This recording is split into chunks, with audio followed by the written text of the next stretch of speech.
The salvage ship Wanderer drifted through the asteroid field like a metal ghost hunting for bones. Captain Jace Morrison pressed his weathered face against the viewport, scanning the debris field that stretched endlessly through space. Twisted. Metal fragments caught starlight and threw it back in sharp, angry flashes. This was what remained of Kepler Mining Station after the corporate bosses decided it wasn't profitable anymore. Jace had seen plenty of abandoned stations in his 15 years as a salvage operator. Most were picked clean within months of being declared worthless. But Kepler Station sat in a remote corner of the asteroid belt where few bothered to venture. The journey took 3 weeks through dangerous space, and most salvagers figured the risk wasn't worth the potential reward. But Jace wasn't most salvagers. His ship's scanner beeped softly as it detected something unusual. It's not the usual twisted metal or floating debris, but something with a power signature. Jace frowned at the readings. According to his instruments, there was still active equipment. Somewhere in this graveyard. Computer? Run a deep scan on Sector 7, Jace commanded, his voice rough from years of breathing recycled ship air. The scanner hummed for several minutes before displaying its results. There, hidden behind a massive chunk of the station's former hull, was a life support pod. Still active, still broadcasting a faint distress signal. Kepler Station had been abandoned 8 months ago. No one could survive that long in a standard life support pod. Systems weren't designed for extended use. But the scanner didn't lie, and that power signature meant someone, or something, was still alive in there. He maneuvered the Wanderer carefully through the debris field, using the ship's mechanical arms to push aside larger chunks of wreckage. The life support pod came into view, a small silver cylinder about the size of a shipping container. Surface was scarred and dented from floating debris, but the status lights still glowed a steady blue. Jace suited up quickly, checking his oxygen levels and tool belt twice before cycling through the airlock. The silence of space always unsettled him, even after all these years. He pushed off from his ship and drifted toward the pod, his magnetic boots clanking against its hull when he landed. The pod's small viewport was frosted with condensation, but Jace could make out a figure inside. Human, female, probably young, based on her size. She appeared to be unconscious, her dark hair floating around her face in the zero gravity. Jace's hands moved automatically, connecting his portable scanner to the pod's external systems. Readings made his stomach drop. Life support was at 12% and falling. The recycling systems were failing, and the internal temperature was dropping steadily. She had maybe 6 hours before the pod became a coffin. He tapped on the viewport with his gloved knuckles. The sound transmitted through the hull. The figure stirred slightly, then her eyes snapped open. They were green, bright with intelligence and barely contained panic. She pressed her palm against the viewport from the inside, and Jace could see her mouth moving, though he couldn't hear her words through the vacuum. Jace activated his suit's communication array and found the pod's emergency frequency. Static. Crackled in his ears, then a voice came through, weak but determined. "Please tell me you're not another hallucination," the woman said. "I'm real," Jace replied.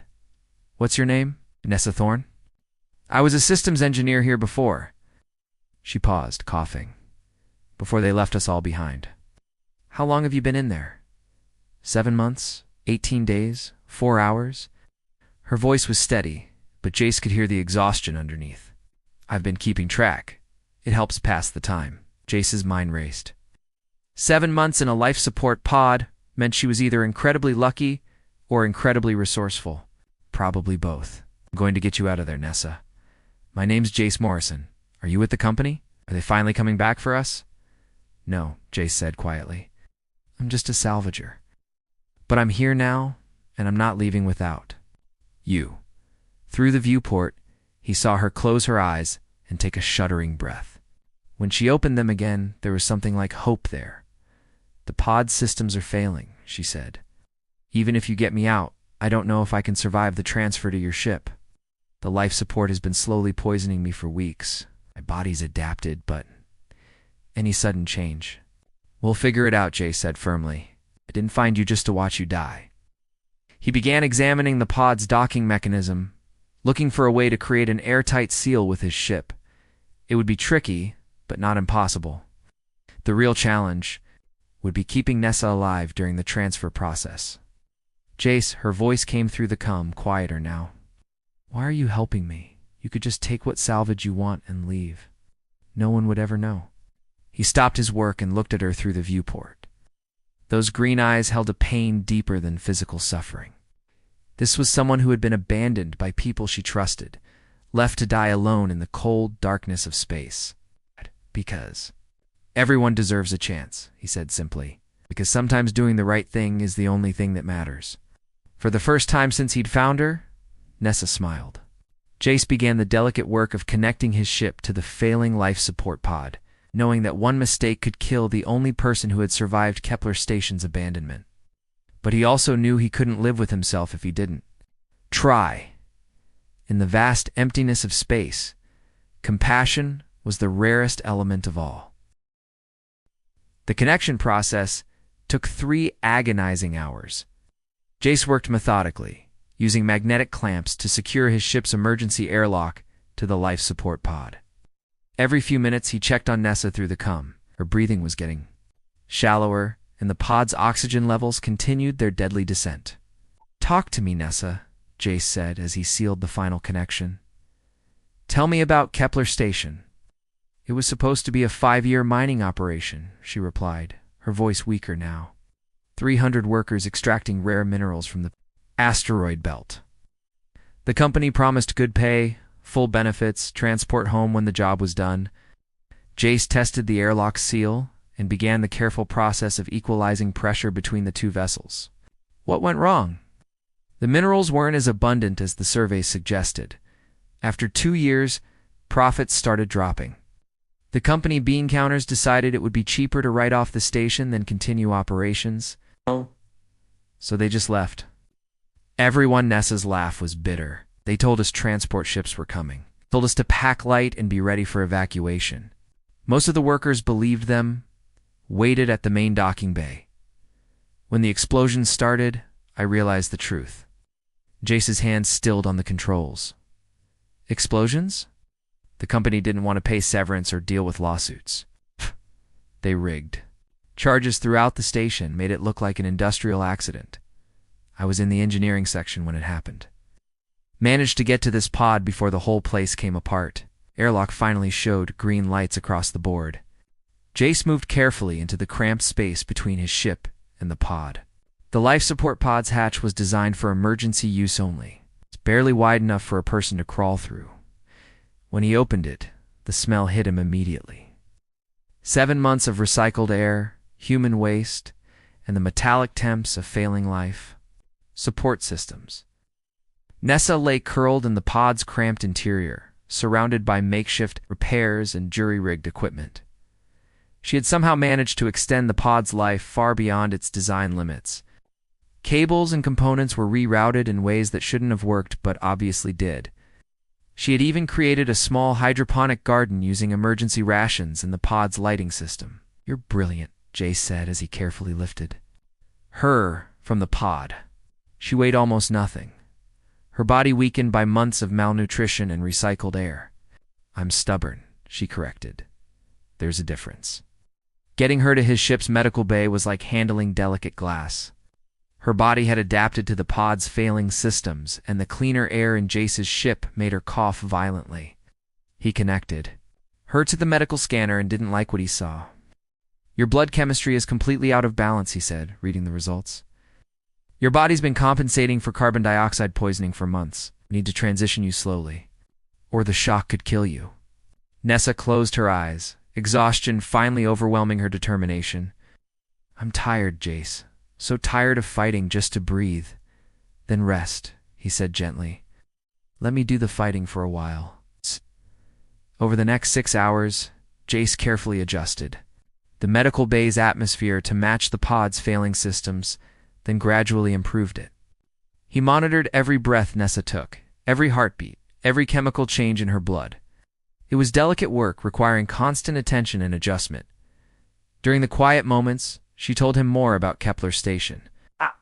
Died in the explosions. About the company executives who had signed their death warrants from the comfort of boardrooms light years away. about the crushing loneliness of believing she was the only survivor. "I kept a video log," she said during one of her waking periods. "Thought maybe someone would find it eventually, learn the truth about what happened here." "They will," Jace promised. "We'll make sure of it." As Nessa's condition slowly stabilized, Jace began to understand the true scope of what had happened at Kepler Station. This wasn't just corporate negligence or cost-cutting. It was murder, carefully planned and executed to avoid liability. But as he watched Nessa's color slowly return, as her breathing became easier and her eyes regained their spark of intelligence, Jace felt something he hadn't experienced in years. Purpose. This wasn't just about salvaging scrap metal anymore. This was about justice. 3 days later, Nessa was strong enough to walk around Jace's ship. Her first request was to see the remains of Kepler Station. Standing at the viewport, she pressed her palm against the reinforced glass and stared at the debris field that had once been her home. There, she pointed to a large section of twisted metal. That was the residential complex.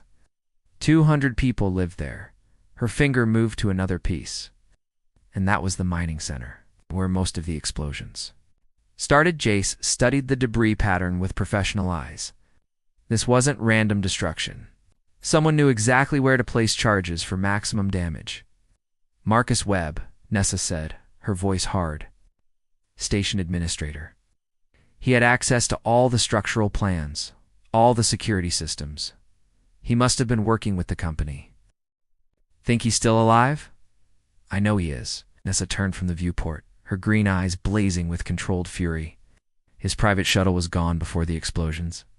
He's probably back on Earth right now, living comfortably on his blood money." Jace was quiet for a long moment, processing what she had told him. Then he moved to his ship's communication console and began entering commands. "What are you doing?" Nessa asked. "Sending a message to an old friend, someone who can help us make sure Webb doesn't get away with this." The response came back within hours. Commander Rita Santos of the Colonial Investigation Division was interested in their story. Very interested. She had been tracking suspicious corporate activities in the outer systems for months.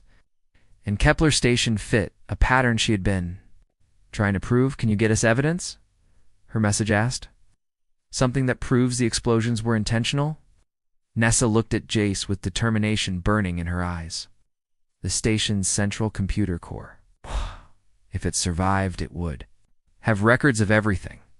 Maintenance schedules, security protocols, personnel movements before the disaster. That's a big if," Jace said. "And even if it survived, getting to it would be dangerous. The debris field is unstable, full of sharp metal and explosive gases. From the destroyed mining equipment, help design that computer core," Nessa replied. "I know exactly where it would be, how it was protected. If anyone can reach it, I can." They spent the next day planning their approach. The computer core had been housed in the station's most protected section, designed to survive catastrophic system failures. If it had maintained structural integrity, it would be somewhere near the station's former center of mass, using the Wanderers sensors. They located what remained of the central hub. It was a twisted mass of metal and composite materials, barely recognizable as something that had once housed hundreds of people. But deep inside the wreckage, Jace's scanners detected something promising. "There's a sealed compartment in there," he said, studying the readings. "Environmental controls still active, though barely." "That's it," Nessa confirmed. "The core's emergency bunker. It was designed to maintain power and life support for up to a year after a disaster. Getting to? It required precision, flying through a maze of debris. Jace used the Wanderer's mechanical arms to carefully move aside chunks of wreckage, creating a narrow path to the sealed compartment. It took hours of delicate maneuvering, but finally they reached their target. The emergency bunker was intact. Its armored hull scarred but unbreached. Nessa suited up and made her way through the airlock, her movements careful and deliberate. Inside, banks of computers hummed quietly in the dim emergency lighting. "It's all here," her voice crackled through. "To come. Personnel records, security logs, maintenance schedules. Everything from the last 6 months before the disaster." She worked quickly, downloading terabytes of data to portable storage units. As the files transferred, she began reviewing the security footage from the days before the explosions. "Jace, you need to see this," she said, her voice tight with anger. The footage showed Marcus Webb moving through the station's maintenance areas in the early morning hours. Several days before the disaster, he was carrying equipment bags and working alone, visiting locations that corresponded exactly with where the explosions had later occurred. He planted the charges himself, Nessa breathed. That murdering bastard did it with his own hands. The most damning evidence came from Webb's personal files. Financial records showing payments from Helios Corporation, the company that owned Kepler Station. Communication logs detailing the plan to eliminate the workforce liability, claim insurance money for an industrial accident. "This is enough to put him away for life," Jace said as they reviewed the evidence. Multiple counts of murder, insurance fraud, conspiracy to commit terrorism. Nessa stared at the data files, tears of rage and grief streaming down her cheeks. 300 people, Jace. He killed 300 innocent people for money. "Not if we can help it," Jace replied grimly. "Commander Santos is sending a task force to arrest Webb. This evidence will ensure he never hurts anyone else." But as they prepared to transmit the data to the authorities, Jace's long-range sensors detected something alarming. Ships were approaching through the asteroid field. Corporate security vessels, heavily armed and moving fast. Someone had been monitoring their communications. Webb knew they were coming for him, and he was sending his own solution to the problem.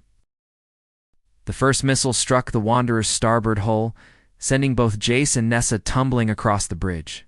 Emergency lights flashed red as the ship's computer announced hull breaches and system failures in its calm, mechanical voice. 3 ships incoming, Jace reported, strapping himself into the pilot's seat. "Corporate security, military-grade weapons. They're not here to talk." Nessa pulled herself to the communications console, her fingers flying over the controls. "I'm trying to transmit the data to Commander Santos, but they're jamming our signals." Another missile exploded nearby, close enough to rattle the ship's frame. Through the viewport, they could see the sleek corporate vessels closing in, their weapons systems glowing with deadly purpose. "Can't outfight them," Jace said, pulling the Wanderer into a sharp turn that used the station's debris as cover. 3 against 1, and we're a salvage ship, not a warship. "Then we outsmart them," Nessa replied, studying the tactical display. "I know this debris field better than anyone. There are unstable gas pockets throughout the wreckage, volatile compounds from the mining operations." She highlighted several locations on the scanner, areas where dangerous gases had been venting from destroyed equipment. "If we can lead them through there and ignite the gas, ... It's risky," Jace warned. "It's one mistake and we'll blow ourselves up along with them. Better than letting Webb get away with murder." Jace nodded grimly and began plotting a course through the debris field, using the Wanderer's superior maneuverability to stay ahead of the pursuing ships. The corporate vessels followed, their larger size making them less agile among the floating wreckage. "Come on," Nessa muttered, watching their pursuers navigate through the dangerous maze. "It's a little closer." The lead corporate ship fired. Another volley of missiles, but the projectiles struck chunks of debris instead of their intended target. The explosion sent metal fragments spinning in all directions, further complicating the pursuit. Nessa shouted, triggering a controlled burst from the Wanderer's mining laser. The beam struck one of the gas pockets she had identified, and the result was spectacular. A chain reaction of explosions tore through that section of the debris field, engulfing 2 of the corporate vessels in a ball of superheated plasma. Their shields failed instantly, and the ships were torn apart by the blast. The third vessel, apparently commanded by someone with more sense than aggression, pulled back from the danger zone. But instead of retreating, it began broadcasting on an open frequency. "Attention, salvage vessel," a cold voice said. "You have stolen corporate property and interfered with authorized security operations. Surrender now, and your deaths will be quick." "Corporate property," Nessa snarled. "Those are the records of the people you murdered." Jace was already moving, using the confusion from the explosions to position the Wanderer behind a large chunk of the station's former hull. The corporate ship was scanning for them, but the debris provided excellent cover. "Can you get a targeting lock on their communication array?" he asked. Nessa's hands danced over the weapons console. Give me 30 seconds. The corporate ship was moving methodically through the debris, its sensors probing every shadow. When it finally found them, both ships opened fire simultaneously. The Wanderer's mining laser, designed to cut through solid rock, punched through the corporate vessel's communication array like it was made of paper. Sparks flew from the enemy. Ship's hull, as its communication systems failed, without the ability to coordinate with corporate headquarters or call for backup, the vessel's commander was forced to make a choice: continue the fight or retreat and report failure. The choice was made for him when Jace fired again, this time targeting the ship's weapon systems. The corporate vessel's plasma cannons exploded in a cascade of energy that left the ship defenseless, but still functional. This is your chance, Jace. Broadcast on the emergency frequency. Leave now, or join your friends in the scrap heap. Corporate ship's engines flared to life, and it accelerated away from the debris field at maximum burn. Within minutes, it had disappeared among the asteroids, leaving Jace and Nessa alone with the evidence that would bring down Marcus Webb. Think they'll be back? Nessa asked, monitoring the long-range sensors. Not them, Jace replied. But Webb won't give up easily. He has too much to lose. They worked quickly to repair the Wanderer's communication systems, using parts salvaged from the debris field. Within hours, they were able to establish contact with Commander Santos, transmitting the complete data package from Kepler Station's computer core. The response was immediate and gratifying. Evidence received and verified, Santos replied. Have arrest warrants being issued for Marcus Webb and 17 Helios Corporation executives? This is exactly what we needed to break open this case. But their celebration was cut short when the ship's proximity alarms began screaming. Long-range sensors showed a massive corporate fleet approaching, led by a heavy cruiser that could reduce the Wanderer to atoms with a single salvo. Looks like Webb decided to handle this personally, Jace said grimly, studying the tactical display. Nessa stared at the approaching ships, her face pale but determined. How long until Commander Santos arrives? 2 days minimum. And how long until they get here? 6 hours. The odds were impossible, but neither of them considered surrender. A2. Many people had died for the truth to be buried again. Whatever happened next, Marcus Webb would not win this fight. The corporate fleet arrived with overwhelming force, led by the heavy cruiser Retribution. Marcus Webb's voice filled the Wanderer's communication array, smooth and confident despite being a wanted murderer. Captain Morrison, Ms. Thorne, he said pleasantly, "You've caused me considerable inconvenience. I'm prepared to offer you one final chance to be reasonable." Reasonable. Nessa's voice shook with fury. "You murdered 300 innocent people?" "I solved a business problem efficiently," Webb replied without emotion. "Those workers were a liability, a drain on corporate resources. Their termination saved the company billions in severance and benefit payments." Jace and Nessa exchanged glances. Webb was confessing to mass murder on an open channel, apparently confident that no one would survive to testify against him. However, Webb continued, "I'm prepared to be generous. Surrender the stolen data, and I'll give you a quick death. Continue to resist, and I'll ensure you suffer for every moment of trouble you've caused me." "Here's my counteroffer," Jace replied, his voice steady. "Go straight to hell." The Retribution opened fire immediately, its massive plasma cannons turning a nearby asteroid into glowing slag. The demonstration was clear: surrender or be obliterated. But Jace was already moving, diving the Wanderer deep into the debris field where the larger ships couldn't follow. Not much time, but not much. The corporate fleet was methodically clearing the debris with their weapons, creating lanes for their smaller vessels to pursue. "We can't run forever," Nessa said, monitoring the tactical display. "They have us outnumbered 50-1. "Then we don't run," Jace replied, studying the scanner readings. "We make our stand here, in the graveyard of the people Webb murdered." He began broadcasting on all frequencies, emergency channels, commercial bands, even the old military networks he still had access to. His message was simple but powerful. The truth about Kepler Station, the evidence they had gathered in Webb's confession to mass murder. "Citizens of the Colonial Union," he said into the microphone, "this is Captain Jace Morrison. I'm transmitting from the ruins of Kepler Mining Station, where 300 innocent workers were murdered by their own company. The man responsible, Marcus Webb, is here now, trying to cover up his crimes with more violence. The response was immediate and unexpected. Ships began emerging from hyperspace around the debris field, not corporate vessels, but independent traders. Mining ships, and even a few military vessels whose crews had heard Jace's broadcast. "This is Captain Torres of the freighter Lucky Strike," a gruff voice announced. "We're here to help." More ships arrived every hour, drawn by word of mouth and the viral spread of Jace's message across the communication networks. Miners, traders, passengers, even tourists, came to witness the confrontation between corporate power and individual conscience. Webb found himself surrounded by hundreds of ships, their crews recording everything for broadcast across the galaxy. His overwhelming military advantage had become a liability, as any violence against the growing crowd would be witnessed by millions. Commander Santos arrived with a task force of Colonial Investigation Division ships, but her vessels were almost lost in the crowd of civilian craft. She hailed the retribution directly. "Marcus Webb, you are under arrest for multiple counts of murder, conspiracy, fraud, and terrorism," she announced. "Render your vessel and prepare to be boarded." "You have no authority here," Webb replied. But his voice had lost its confident tone. "This is a corporate matter outside colonial jurisdiction."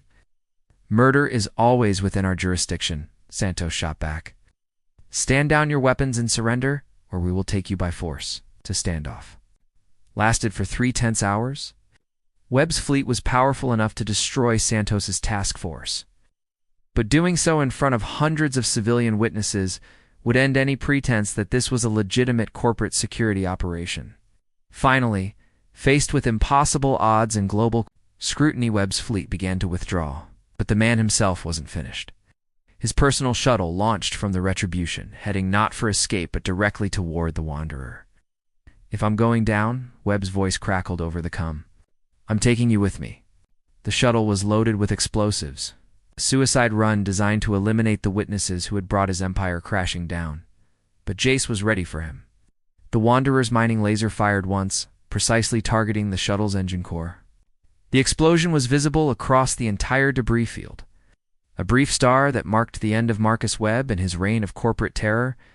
In the weeks that followed, the evidence from Kepler Station brought down the entire Helios Corporation board of directors. The civilian ships that had come to help formed the core of a new organization dedicated to protecting workers' rights.